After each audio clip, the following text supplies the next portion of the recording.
The face of Nebraska is changing, no doubt. El día de hoy tenemos para usted mucha información importante. New immigrants can bring vitality and economic opportunity to our communities. My opinion is we need immigrants. New immigrants also upset the status quo. Different customs, different languages. The unqualified or undocumented aliens I have no sympathy for whatsoever. They don't belong here. And there are bitter divisions over how we deal with those who live here without our country's permission. If they're illegal, they're wrong. So they got to go back. And a lot of these families are really, really good people that only came here to save their families. What are the most pressing issues we can influence here in Nebraska as we both welcome and cope with a new generation of immigrants? I think that the state legislators, as leaders, can speak up and say, we are not going to put up with bureaucrats that are just not handling things efficiently. There are choices that can best be made by the people.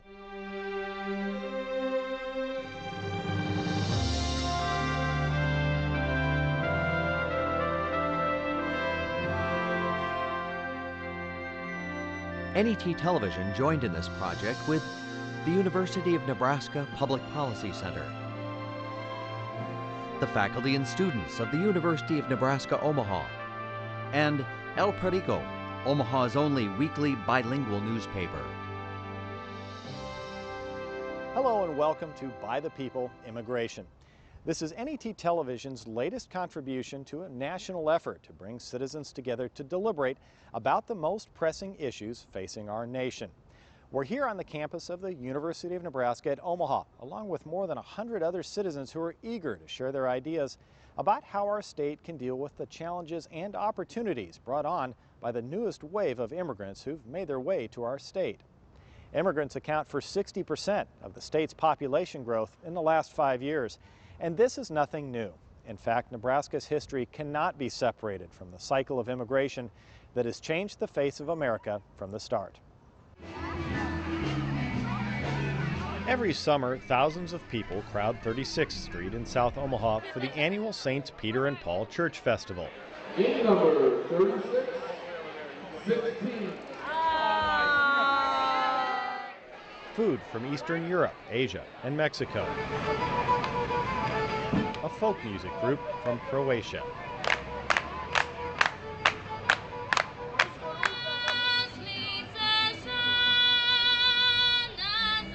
It's everything South Omaha is today and was 100 years ago.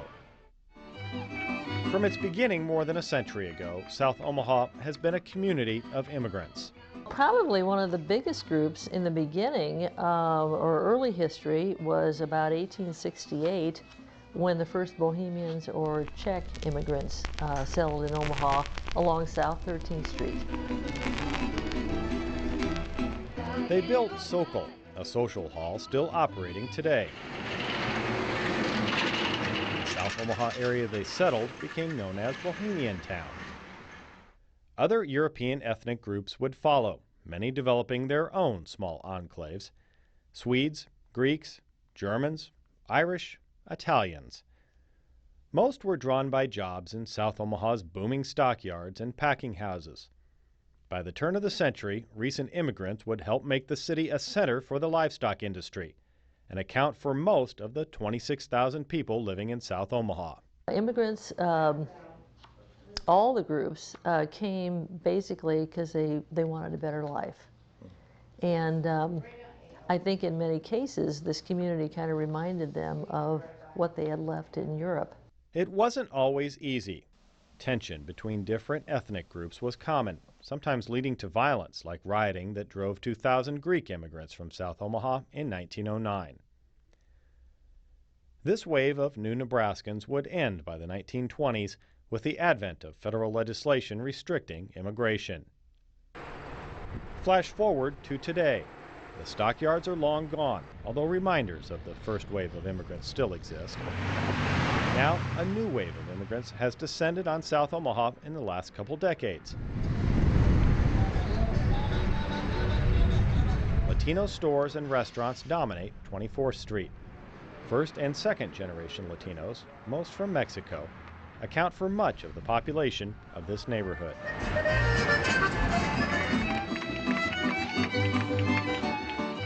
Like those who preceded them, these immigrants also came to South Omaha looking for better jobs and a better way of life.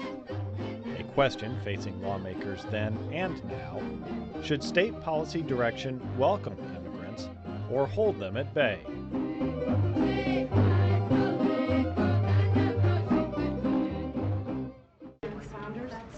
There are By the People discussions going on in 11 different cities around the country. While the topics vary at each location, there's a common theme.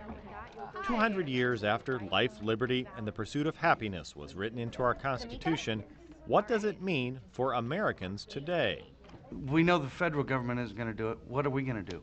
The Nebraskans taking part in these discussions were recruited at random through phone calls made by our partner, the University of Nebraska Public Policy Center.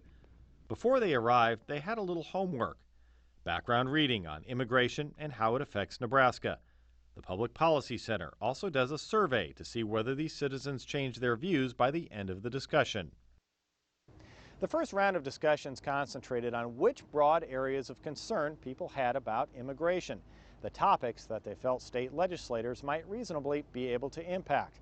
It was tough since much of the discussion centered on areas like trade issues and securing the border that are the role of Congress.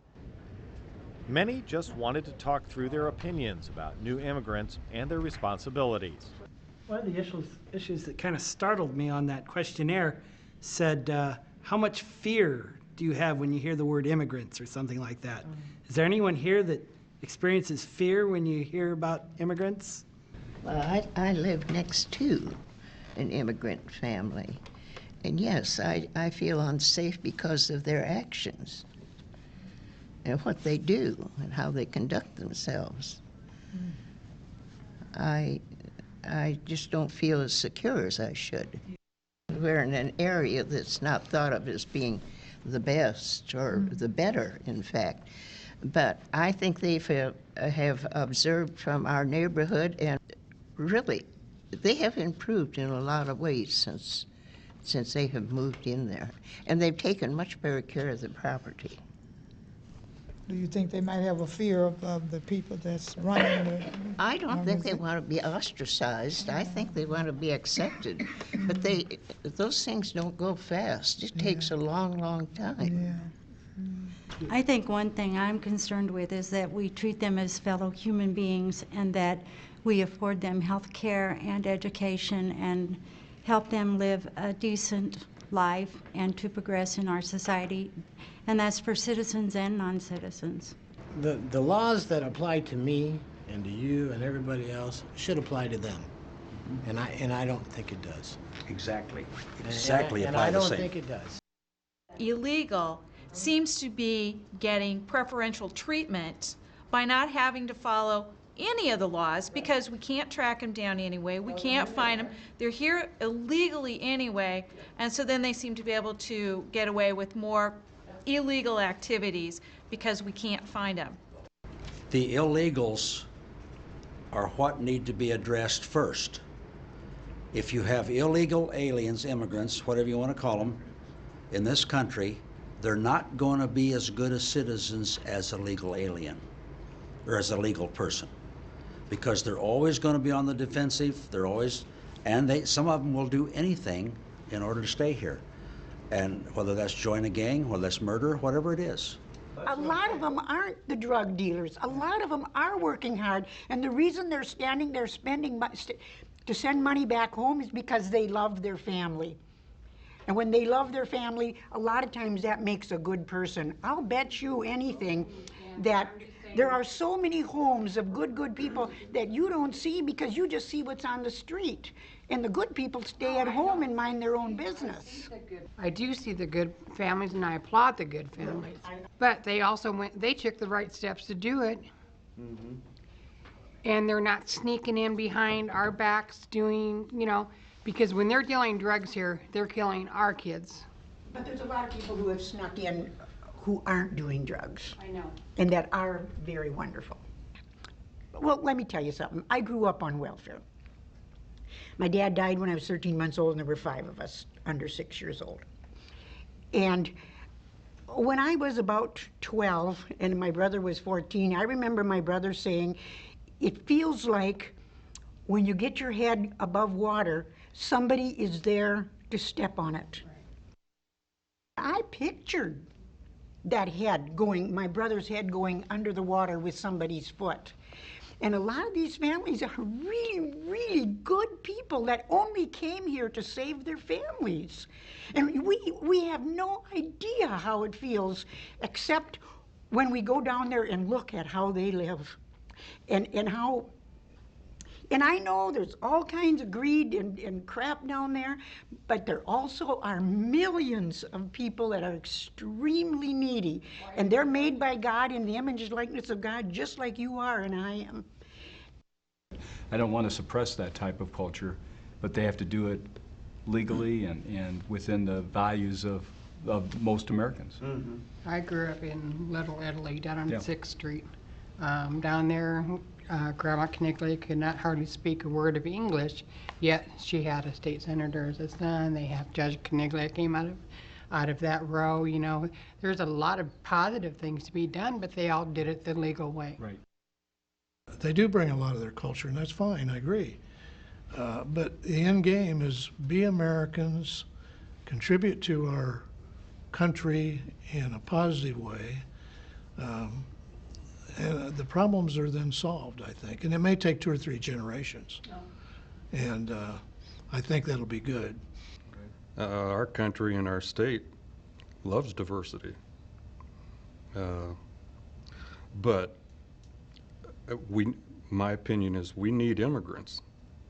And my only problem is do it like my grandparents had to do. You have to at least speak some conversational English and do it legally. What happens to our United States people? Are we losing out of some jobs that our United States people could be getting because we're letting the immigrants legally, you know, I'm fine with that, come in, but what about our side of the viewpoint too? We recently had several things remodeling our home, and I'll tell you what, we could not find anybody but the Hispanics that would come and do hard labor like these up on top of our roof in 90-degree weather, building a 3-tier wall. It was just impossible. And those guys were just super, just absolutely super. And there's a lot of jobs that people in Omaha don't have. But some of them don't want those kind of jobs. I think it's the same immigrants that created the atmosphere for lower pay, making the jobs unwanted for Americans.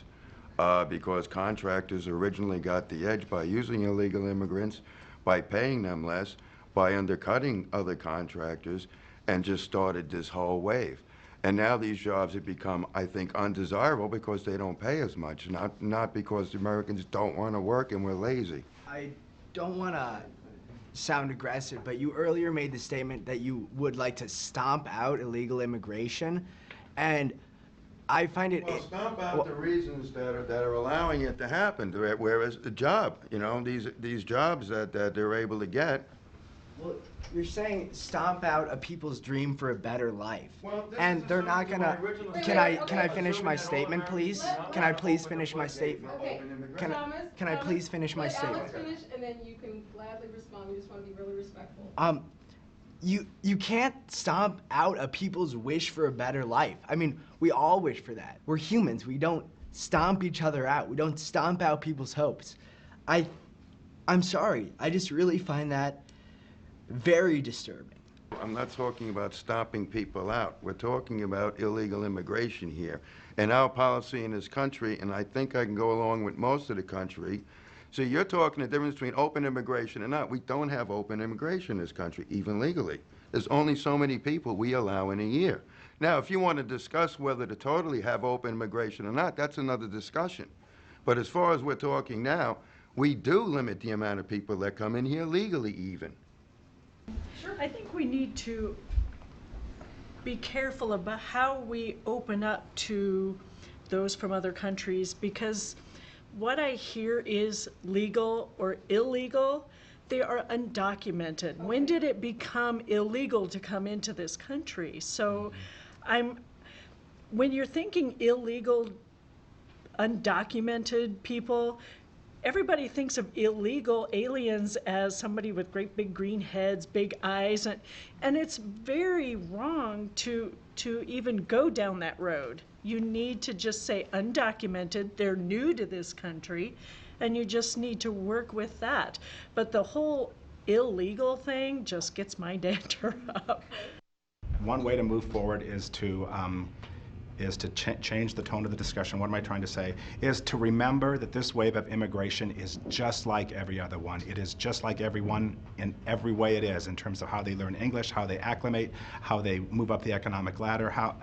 And what bugs me the most in the news media and in the blogosphere and all the talk going on is how this is somehow painted as something different than other waves of immigration. And the worst part of me lends itself to thinking that it has to do with racism. Not everybody, but that there's some underlying racism that is a part of that big cog that drives all that blather, and I wish that would go away. I think we could get a lot more done. There are still plenty of local issues, difficult choices that must be considered in the face of this new wave of immigration. It can be something as basic as the language we conduct business in at the state capitol and county courthouse. It is the Minutemen who most famously and vocally support blocking immigration and oppose most any program helping new immigrants. As Khrushchev said, we will fall from within.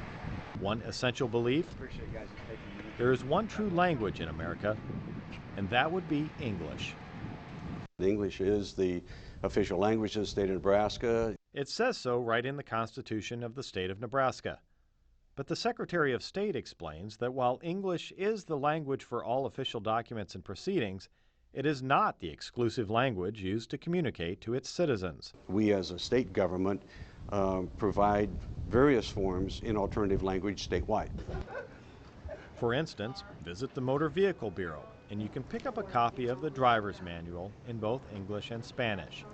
And on Election Day, the state provides translations of ballot referendums, even when the ballot itself is in English. We don't have first-class and second-class citizens. We're all citizens once you qualify. But to qualify and become a citizen, your facility with English is a fairly simple facility. It's a level that allows you to cope, but it doesn't allow you to understand maybe some of the greater complexities on a ballot. 97.7 FM. The question considered so often these days: how far does local and state government need to go to accommodate the language and cultural needs of new immigrants, especially those in the country legally? Jose Munoz may be the best-known Spanish-language voice in Nebraska, with both a radio and cable TV program that speak directly to Hispanics. Which is not to say he doesn't think new immigrants don't have their own responsibility when it comes to learning the language. And any other immigrant that comes to the United States, they have to learn English. And that's something that I don't agree with a lot of people, even my people. Oh no, we have to have some bilingual signage. No, I don't think so. I'm sorry, but I think that we should learn and we should live in this country like any other, citizen. It's learning English through American schools that led him from an illegal border crossing to a work permit to, just this year, fulfilling his personal dream. I'm a citizen of the United States. I'm not going to be deported. I'm a citizen, so that's stability for my family and for me, and also I belong to this great nation. So that's what it all means for me. For those gathered in Omaha, learning the language of a new home country was a major issue. We make it very easy for people to come into our country and speak whatever language they want, because we're ready, willing, and able to print it in Spanish, as that's where most of we're talking about. You go to the license to get your car license, and you want to get the test book, you've got your choice, English or Spanish. If you get things in the mail from the government, or how to put this piece of furniture together, it's in English, and turn it over, it's in Spanish. It goes on and on. And we become our own worst enemies in a way. We're enabling them to, don't bother about English, we'll take care of it for you. Couldn't possibly fathom moving down to Mexico and moving down there and try to be successful and acclimate myself without learning the Spanish language. So, I mean, that's one of the main concerns that I have is, and some way to do that would be great, but I think we, instead of asking the government, the state, federal government to step up and create something for them, I think we should put it back on their shoulders and say, we can give you classes on learning to speak English, make it somewhat affordable for them, help them out a little bit, but don't foot the total bill on the government to do it. I was a recruiter, an employment recruiter, where a lot of people couldn't even speak English to, you know, with your common co-worker. You know, you can't understand where he's coming from. You can't speak English. You can't work with him well because you don't know exactly where he's coming from because you can't understand him. So I think that they should speak English immediately. Would a bilingual America be such a bad thing? Like, if when we were young we just learned multiple different languages, is that really such a bad thing? Wouldn't that be, in fact, an advantage? So then we could go to foreign cultures and have an edge. All we're asking is maybe they become a naturalized citizen and learn the English language. I get a little bit tired of answering. I have to call up my phone company. I want to check on my bank balance. I have to say, the first thing they ask you, you have to press 1 for English. Right. I mean, it gets a little bit sickening after a while. I do have difficulty discussing business with young people or adults who don't speak English, and it is a challenge.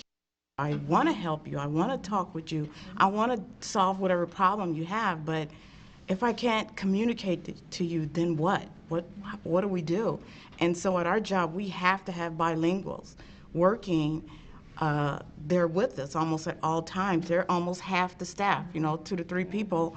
I work for the YWCA, and when someone calls on the crisis line, I can't communicate with them because they don't speak, English, and so I have a problem with that. And then with their kids, I counsel with their kids, and I have a big problem. So I don't know if I need to learn that or somebody needs to be able to communicate, though. So.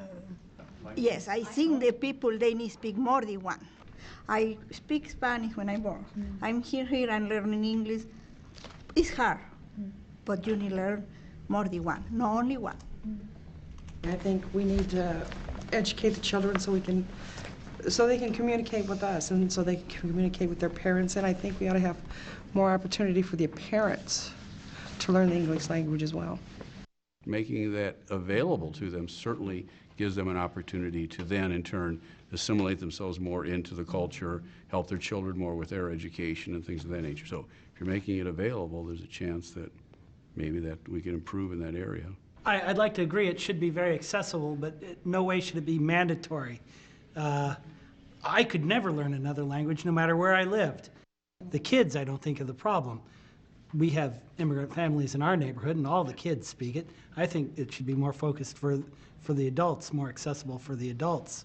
Does government need to mandate and pay for something that the marketplace is going to provide eventually? You know what I mean? If it's important for organizations to keep up with the times and to be productive and to keep making money, that eventually that they're going to have to, like you said, continue to provide bilingual people and train them in whatever capacity they need.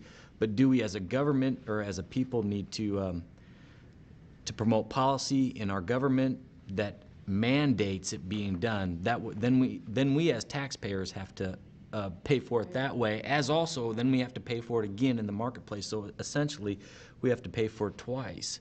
I think your languages, though, don't necessarily have to be paid for by state funds. We have a lot of churches. If every single neighborhood church would say, hey, we're going to start teaching the English language to children, adults, anybody that wanted to come. I would definitely agree with you. I think it's essential, and the time is now that we need to start growing and speaking multiple languages. It just benefits us as our world is getting flatter and smaller with communications and technology as it is, that we just need to adapt and to be able to reach out to more and more people. While groups were encouraged to also consider the role of those immigrants and refugees who are properly documented, there were questions about whether communities faced with these new populations should be obligated to provide them with services such as public education and health care. Another flight lands in Omaha. When we arrive here, everything is challenging because it's totally different and everything is new for us. But on this day, a flight arriving here brings people to their new home. So we come with the family and come and, accept them. So show them our unity, our love to them. These new residents are Karen, an ethnic population from the nation formerly known as Burma. They've lived many years in refugee camps in Thailand. Nearly 200 Karen refugees already live in Omaha. After the warm welcoming party, the new residents must learn the ways of an unfamiliar country, culture, and lifestyle. We're just going to kind of take the journey as you would take the journey, starting with your health screening through immunizations, the importance of all of these things. Social service agencies like Lutheran Refugee Services help orient new residents. And then we'll talk about explaining America's healthcare system is an important element. Healthcare is one of their #1 priorities when they come here. They want to feel healthy because a lot of times that's the thing that has been the most neglected in the camps or in their lives. But we're just going to talk about some further details to help you navigate. Many new residents not familiar with America's privatized system may use local emergency rooms improperly. For many of our refugees who've been in camps for years, there's medical care provided by the different agencies or entities that are hosting that camp, and it's probably set up more like a clinic and more somewhat familiar to them as an emergency room. It's a problem because there's no consistency in their healthcare plan, so they don't have a medical provider who can follow their history. Also, it takes a lot of the resources away from the emergency room when it's a non-emergent calling. Refugees get introduced to the American way of healthcare from the Refugee Resettlement Program. The State Department of Health and Human Services disperses federal funds to social service agencies working with refugees. The program strives to help refugees become economically self-sufficient. That way, public assistance isn't necessary after the resettlement program ends. Sure, okay. Because the focus of our program is employment, we would want those local community-based organizations to ensure that they're not only finding employment that is at minimum wage or higher, but also employment that offers health benefit packages to those individuals. These people are the Korean refugees who came from Thailand to the U.S. and they just arrived a few months ago to Omaha, Nebraska, and this is required by the government, the health assessment they have to do for the immunization. So that's why we are coming today for the follow-up immunization appointment. Refugees receive health screenings before entering the United States. There is another soon after arriving. Then they begin a series of immunizations. And then he is going to get 2 of the vaccines. He'll get his hepatitis B and his tetanus series, so complete with those.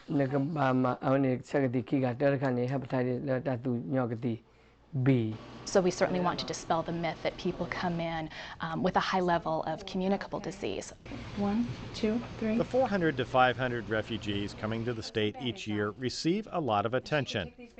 But many others new to the state don't get health care orientation or screenings. Someone who is an immigrant, whether they come here illegally or as an undocumented individual, don't go through the same battery of health screenings that a refugee would at a camp prior to being released for resettlement to the United States.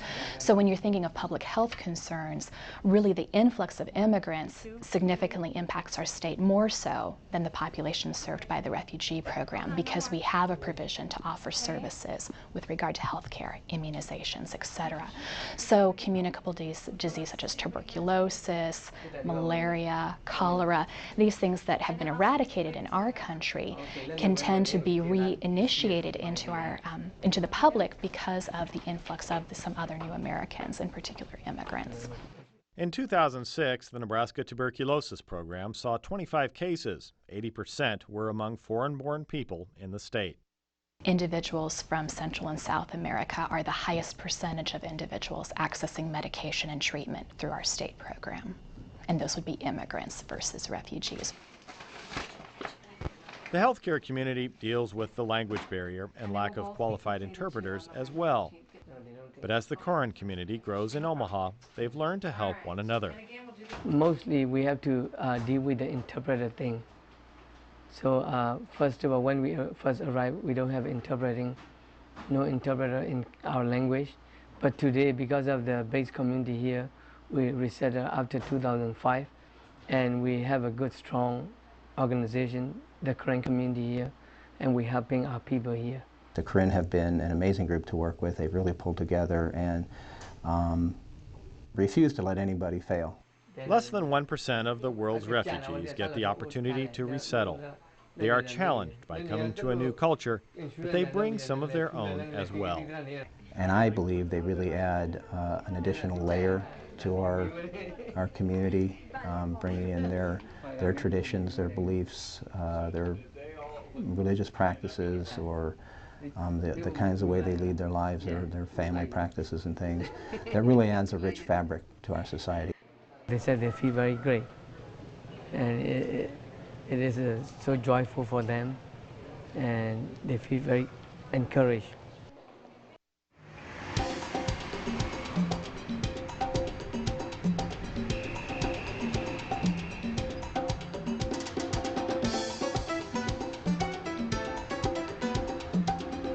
In this vibrant Latino neighborhood, the influence of a more established immigrant population is obvious. O podrían poner la trayectoria de huracán Katrina, es la próxima cosa que van a hacer mañana. Pero... You'll find fifth graders learning about weather and water in a Spanish-speaking classroom. Podía llegar a alcanzar más de 300 kilómetros por hora. This is not south of the border. It's South Omaha, where Mars Middle School is home of a trailblazing dual language program. Students who choose this program take half their classes in English, half in Spanish. It's a good fit for South Omaha, where the Latino population has exploded in recent years. These 17 students are fluent in English and Spanish, but most speak Spanish at home. All but one have at least one parent who was born in a Spanish-speaking country, mostly Mexico. Sí, pero eso como sería como un lago. It gives Mars Middle School teacher Katie Catlett a unique insight into the challenges faced by immigrant students and parents, and the schools serving them. I think the most difficult thing is teaching the parents how to be involved in school and making them feel welcome in schools that are not fully bilingual. Even though we have a lot of bilingual people on staff, it can be really hard to get them into the building and volunteering and things like that. There are some stark differences, at least what I know, between the Mexican public education system and the United States public education system, and so that sometimes can be difficult. Over half of them work for either OP. UNL professor Ted Hamann has heard their stories. This year he's working with the State Department of Education to hold meetings where students, parents, and educators have gathered to talk about immigrant education. Here's a collection of kids who, there's great success stories, but there's more failure stories in this population than in some of the other populations. So there's a sense that there needs to be some retooling. So one of the things we could ask a question is why, with an 11.5% and climbing Latino enrollment in the state of Nebraska, do we have less than 1% of our teachers are Latino? Perhaps some of the most exciting stuff going on related to immigration and schooling in Nebraska is attitudinal. Not every community has sort of got an open and welcoming door, but some do. I have a question. Is the intent that Lourdes Gouveia heads the Office of Latino Latin American Studies at the University of Nebraska at Omaha. An outspoken advocate for the immigrant community, Gouveia is concerned about a political environment she says is increasingly poisonous for new Nebraskans, an environment she believes is impacting immigrant education policy. We could be creating an office and a task force that supports that office on immigrant integration. I mean, we need to take immigration out of the closet in a way, and out of the politicized, highly politicized and ideological rhetoric, and begin to address the problems head on. I would look at policies that better integrated parents into the educational process that accompany their children. So they're learning as their children are learning. So adult education, I think, is very important. I would enhance free and widely accessible opportunities for kindergarten and early education programs. Govea calls the Omaha Public Schools dual language program one of the success stories of immigrant education. OPS offers higher test scores for dual language students as evidence the program is working. Some would challenge this approach, saying immigrants should simply adjust to our language and schools. Mars Middle School principal Pam Cohn disagrees. We live in a global economy, and it's not only Spanish, but the more other languages students can learn, Japanese, Chinese, can be to their benefit if they plan on going into the business world. If you look in the want ads of any newspaper, you'll see quite a few want ads that say bilingual preferred. Nebraska faces difficult choices about the need for health care and education among recent immigrants. Our By the People discussion raised a number of questions. What health and education services should we provide? And there is a price tag. Who should pay for it? I think one thing I'm concerned with is that we treat them as fellow human beings, and that we afford them health care and education and help them live a decent life and to progress in our society. And that's for citizens and non-citizens. Who decides, like, who deserves the right to learn? I mean, like, if we look at things like Franklin Douglas, slave narratives, he really wrote about, like, how education helped him and made him become, like, a fuller, more American person. So I really am wondering who gets the right to say, oh, you can be educated and you can't. But these are children, and children deserve to have an education. And the money that we get at my school for the English language learners benefits all the children. Doesn't just benefit those children, it benefits all of them. And they go home and teach their mothers, because mothers are usually the ones that stay home with the children. The dads are out working, and they're picking up English at their work. The mothers that do get to work or have to work are also picking up English, but it takes a long time. I agree with that, but to do that, it takes people, it takes money. Where's the funding going to come from? Well, you know, to raise one child takes a village. So I would say that yes, we would need to do a lot of volunteering if we want to have a harvest. And I'm one that volunteers 5 days a week, but really that's unrealistic. It's hard to get a church member to volunteer in church, let alone, you know, just a ordinary U.S. citizen to volunteer to teach someone that's not from our country. How about if you do want a scholarship, you have to put in certain amount of hours of volunteering, and this is where it begins. And we have people that if we want to do something, if they want a particular, maybe a free class, then you would have 100 hours of volunteering time, and that's where you would be put, and you would do something good for the community, something good for yourself, gain experience, and get a free class. Businesses, corporations should get bonus points, or for corporations all they care is how much do I not have to pay. So they should get incentives for real programs. I'm not just saying do something so everybody thinks you're doing something good. It needs to be working too. It has an impact. You've done a good job. You get whatever we decide as a whole, as a community, that this businesses or impact or policy that they don't get to do. They get a break somehow. Because, you know, large corporations are looking for that. Maybe if we check with Schuyler and see what they did and then expand it to the state. They passed the for to build another school. The bond issue did pass. This was the 4th time, and it passed. And I think it's partly because of the attitude of the people, of the immigrants up there, and I don't know whether they're legal or illegal, but we'll say all the immigrants are really for helping the community and helping themselves out, and I have no objections to that. I think this is a way to do it. If they want to come up here and they want to work and support themselves and try to better themselves, they're going to better themselves and the community and the country. What's the first thing you think about that made America great? In my opinion, it's a public school system. Let's use it. It is the key to, it's been the key to how I grew up, how my kids grew up, and how future generations are going to grow up. Maybe the churches can get involved with this, because if you look at it, there's church everywhere. And they have, I think they have the resources and the funds, most of them, I think, to do something like that.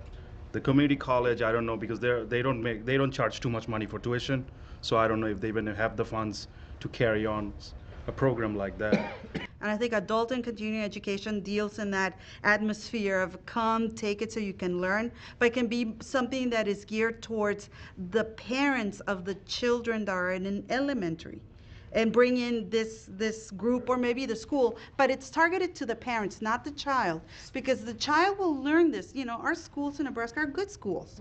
They're doing a good job. Teachers are doing a great job. What we're trying to communicate is to the parents, because it is the parent out of desperation that takes a 7-year-old child that can communicate to be their translator when they were coming to our bank to open up checking accounts. But these corporations would have to invest a little bit in order to get what they want. If they want to have these particular employees, and they do have orientations and meetings, they can also invest in other things. You know, I think these big corporations, and I think it's by far much better to invest and then to have that gratifying sense of achievement than say, well, let's just go business as usual and let's make a buck. You know, that wouldn't cut it. So yes, education. Knowledge is power. It was clear the groups had major concerns with how difficult they felt it was to become a United States citizen. The question raised in many of the groups, how easy should it be to become a citizen of the United States? Particularly in Nebraska, they talk about driving.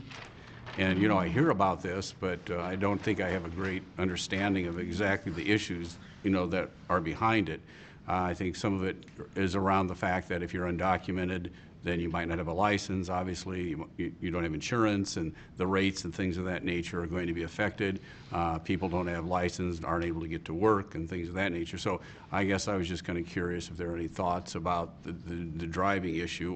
It's not giving them citizenship. It's helping them to pay for their insurance, and that's to all of our benefit. Got to give them a foothold.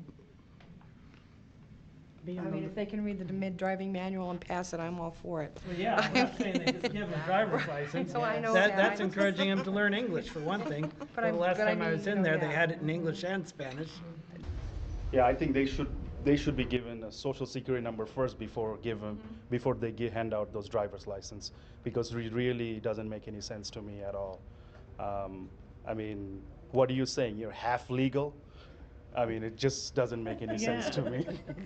I mean, how can they get a driver's license if they're not legal from the beginning? Yeah. Are you really concerned about traffic safety, or is this a pseudo-national ID card? It's a way in lieu of not having a social security number to track people, perhaps? Yes. If it means giving driver's licenses with exams in Spanish to people who aren't legal, if that's going to make things safer, shouldn't we have driver's licenses focus on making it safe to drive, and then if somebody else wants to have a pseudo-national ID card, they can do that. But are we going to sacrifice traffic safety because people are trying to turn driver's licenses into a pseudo-national ID card? With deliberations completed, it's time for everyone to get an idea of the issues and ideas that were shared in the small group discussions. We've gathered our By the People participants back here to report on the results of those small group discussions and to ask questions of some of the experts that we have on hand. Gail Copeland is a former school administrator. now representing Gretna and suburban Omaha in the Nebraska State Legislature. Maria Arbeles teaches history at the University of Nebraska at Omaha and is the editor of the Journal of Latino Latin American Studies. As an attorney with her own law practice, Amy Peck specializes in immigration law. She wanted to address something heard throughout the day, the use of the terms illegal immigrant and illegal alien. The basis is everyone who's foreign born who comes to the United States has to have proper documentation to get here that's been issued by the federal government. Okay, that's what we mean by documented government, by a documented person. They have the proper papers issued by immigration to be here. If you're undocumented, you lack those papers. Now, when you say the word illegal, when an immigration violation occurs, it's not a criminal act, okay? So illegal alien is actually an improper use of the term. Illegality of the act comes in entering the country, not being in the country. You see that how the complication of the law is? One by one, each of the groups laid out recommendations they came up with in their discussions. So we put our heads together for a possible solution, and this is what we thought might work. If employers were given a tax break for hiring documented immigrants, in other words, guest workers. What we discussed in our group was the need for education of Nebraskans about immigration. We also discussed more adequate enforcement of existing laws. For education, we came up with a mentorship program or social worker type idea to help immigrants navigate the system, offer public education for the adult immigrants. English classes, both formal and formal, may be state aided. This was a group with definite opinions, and some quite different than what the rest of Nebraska is saying. Surveys prepared by the University of Nebraska Public Policy Center revealed the By the People participants gathered today were much more supportive of policies designed to integrate immigrants into the community. Our By the People group also felt that immigrants from Latin America strengthen Nebraska. Over half of those here today agreed or strongly agreed that citizenship should be available to the children of undocumented immigrants who've lived here 5 years or longer. The results were similar when asked about creating a guest worker program. And they felt fairly strongly that Nebraska communities should communicate important information in Spanish as well as English. But in each case, those opinions from this largely Omaha group, and one that turned out to be more liberal than average, did not mesh with this year's Nebraska Rural Poll. They disagreed on the benefits of Latino immigrants, citizenship for undocumented children, guest worker programs, and providing Spanish language information. There were areas where this city-based group did find common ground with the rural poll. Both overwhelmingly agreed that the businesses that employ undocumented workers should be penalized. Up to 75% agreed or strongly agreed. How can we make employers more accountable for hiring undocumented workers? Actually, there's several laws placed in order requiring, right? They're already there. The problem here is that most of the laws is how to be less bureaucratic about it, and let's do with the law as it is, instead of having all these roadblocks in its application or its implementation. Actually are, though, civil money penalties that can be applied, and now immigration has almost, I think by 1,000% increased criminal investigations and indictments against employers in the last 2 years. And they're finally doing their job. So the answer, I agree 100%, the laws are on the books. It was not being enforced before. Some even suggested businesses who hire properly documented immigrants get tax incentives. Actually, tax breaks for guest workers, they do exist. They exist. There's actually quota workers as guest workers for agriculture. They have existed for decades. And all right, and they do get tax breaks. Rural and urban Nebraska agree that tighter security at our borders is a priority. But any suggestion that local police and the state patrol should have a role in detaining anyone with an uncertain immigration status brought a sharp reply from the panel of experts. To say that we can go out and train state police officers in immigration law through, you know, a 2-week course is ludicrous. And not only that, what that does is it provides a disincentive for people in the community to reach out to those local policemen when there's something really going wrong. I mean, why do you think people aren't reporting crimes in some of these communities? It's because if they do, they're afraid that their status will be questioned if the police have an agreement with immigration. If you're an undocumented wife who's getting beaten up by her husband, are you going to call the police? They have a tremendous job without delving into federal legislation. So I would continue to support local police dealing with local matters. Perhaps the last word should come from one of our citizens and a state senator, sharing thoughts about what our obligations should be if we feel strongly about these issues. We realize that many of the concepts here relate to federal policy, but we feel one solution would be for those of you who are leaders in the state, you also have a role as influencers of national leaders. And we think you need to advocate for a path to citizenship and to insist that this be done in a system that is prompt and efficient and predictable. Well, I'll take a stab at that one. It's just going to be a stab, mind you. First of all, I like your ideas, but you have as much power in influencing the federal representatives as I do, every bit as much. There are 49 senators, and it takes 25 of them to vote to do something. But while we're doing that arguing, you as individuals can pick up the phone, can do an email or whatever, and have more of an impact on our federal senators and representatives, I think, than we can as a state body. You know, the best thing I got out of this whole thing isn't a different attitude, just that people actually have an attitude and people actually have an opinion. You know, you talk to a lot of people, they have no opinion at all, they really don't care about anything. It was just nice to actually see people with an opinion and people that actually do, you know, have a certain understanding and, you know, and actually care about what's going on. I was kind of taken aback that one of the biggest issues in our group was the driver's license.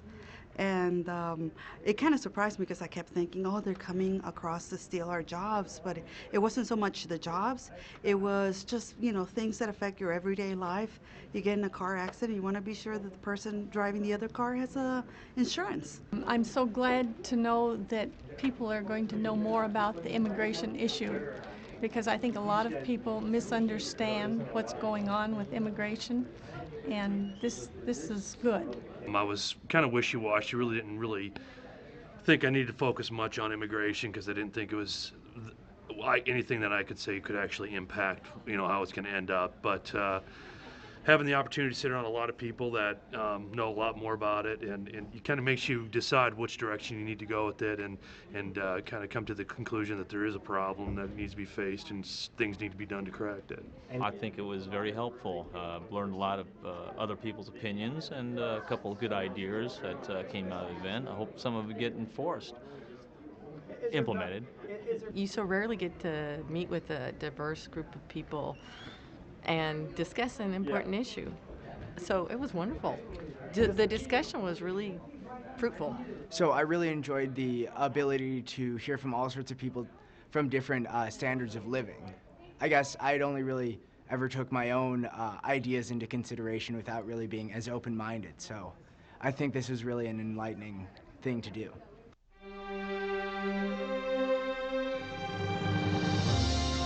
By the People is partnering with the Colonial Williamsburg Foundation on the Dialogues in Democracy project. Support for NET Television's Dialogues in Democracy project is provided by McNeil Lehrer Productions. Ongoing By the People project funding partners include the W.K. Kellogg Foundation and the Rockefeller Brothers Fund.